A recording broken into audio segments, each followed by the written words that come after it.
Hi everyone, in this video we're going to talk about how to use a gimbal for 360 car photography in 2022. Without further ado, let's get started.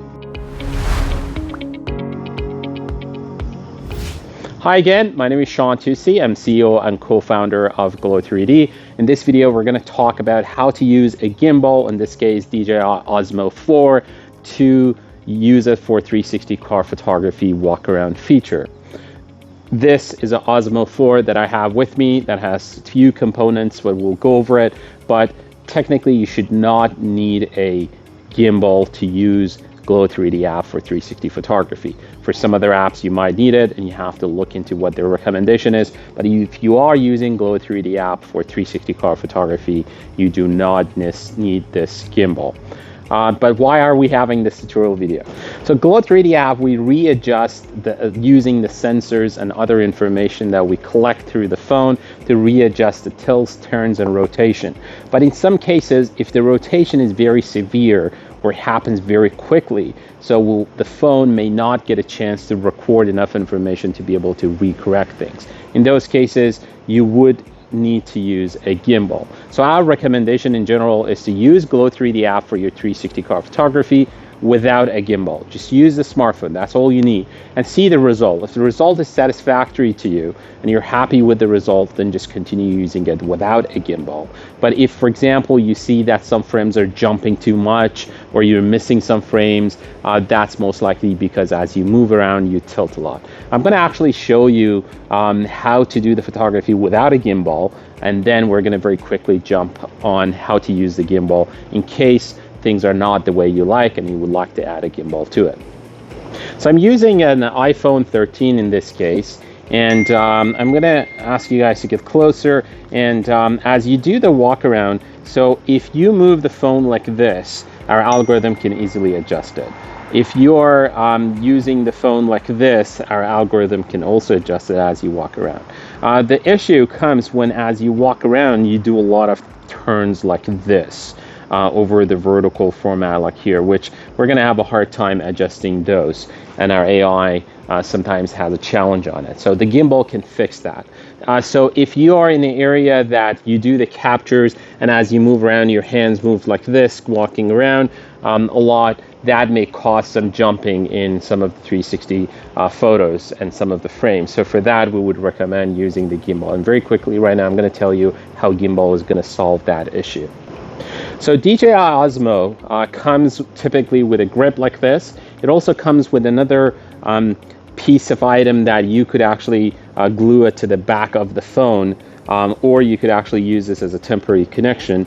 We do recommend to use a dedicated phone for your photography, so you can use the other one that you could actually glue it into the phone. There's so many tutorials that will go through the exact setup, how you can glue it, what's the best way to balance the weight. So I'm not going to go over those. You could search YouTube and there will be so many videos. This video would be more focused on things that you probably will not find it anywhere else, and is a little bit out of the typical installation and use of the gimbal. So in this video, I'm going to use this, and I'm going to use an iPhone 13 to connect it temporary, and then I'm using the gimbal. So typically when you open the gimbal, it looks like this, where you unfold it like here. It's fairly small and compact. It has very quick, I will go over a charger here, a USB-C that you could actually charge it, and once you turn on this button here, as you see the power, it will turn it on. So you just hold it, and you also need to connect this. Has a very strong magnet and just connects up here, and once the phone is here, it will also do automatic balances. So all of these are important points that Osmo 4 has that many other gimbals do not. Now I'm going to connect this to a phone, and we're going to continue the tutorial. So I mentioned I'm using the gimbal here, and this is the connector, so I'm going to connect it here. If you look at this, on the top it has a sign that says the direction of the phone. So I am going to find the camera, direction of the camera.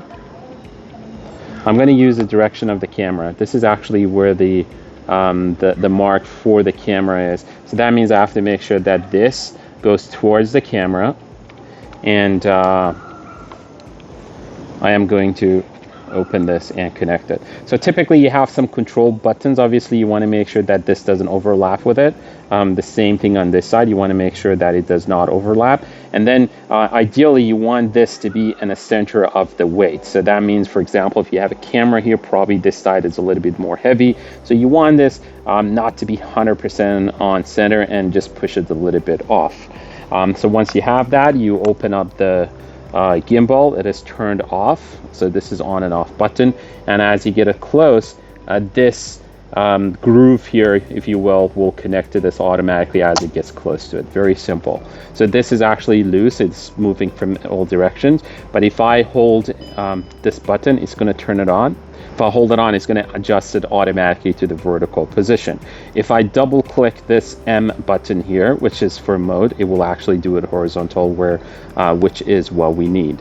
And from here, now I'm going to actually focus on how we're going to do the capture of the car. Now that I've adjusted in the horizontal mode, if this is a joystick that controls it, it goes up and down as you can see here. And then if you go to the left and right, it's going to actually move it to the left and right.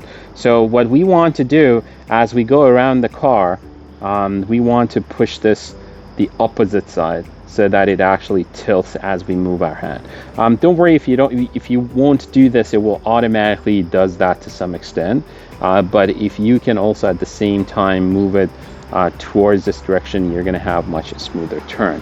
But again, there's no need. You could just turn it on, adjust it in landscape, and start using it. Now that I have set up, I'm going to do capture automotive setting. I will skip the VIN number scan. I will just go to medium large setup. So in this case, I'm in front of this to the side view, like a normal capture that you would do without it. On the top right, I'm going to change this to ultra wide angle. And the way you would like to hold the gimbal. So now I have this landscape. It is in the screen, so I can adjust the joystick here to sort of adjust it to the setting I want. And what you want to do, you want to sort of hold this like this, your hand, and you also want to hold this in a natural way that you would hold the phone. So really, to summarize, to use a gimbal, you just need to turn it on, connect it, and you're good to go. You don't need to use the app that comes with any of these gimbals, or you don't need to have any special knowledge. You just turn it on, connect it, connect the app, and you're good to go. So now I'm going to actually line it up, and I will do capture. So it's going to count for 3, 2, 1, and here's what happens. When it says go, I'll start slowly going around the car. So what this gimbal right now is doing, as you see, as my hand moves around, it will keep everything relatively nice and smooth.